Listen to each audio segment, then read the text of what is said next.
Buenas noches, mi nombre es Mireya Villena y vamos a comenzar con la clase de zoología. Vamos a hablar del tema aves, ¿sí? Vamos a hablar un poquito de lo que es características generales. Cuando nos referimos a aves, tenemos que tener bien en claro que existen muchos grupos taxonómicos de este gran taxón.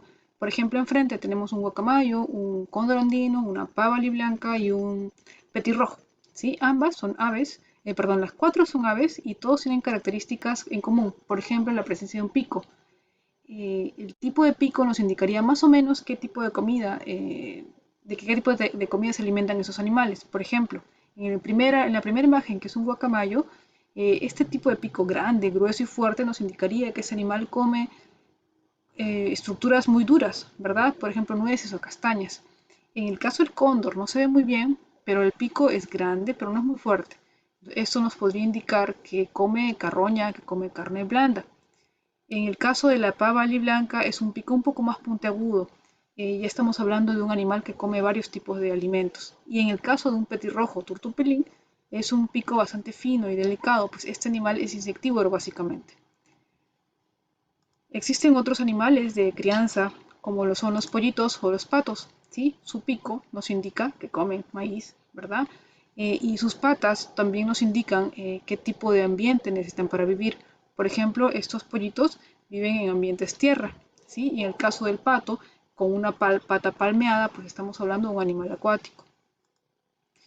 Otra característica que también es de las aves, pues es que presentan dimorfismo sexual en algunas especies, ¿sí? Por ejemplo, en el caso del cóndor podemos identificar una hembra y un macho, los cuales son totalmente diferentes, ¿verdad? La presencia de cresta nos indicaría que es macho.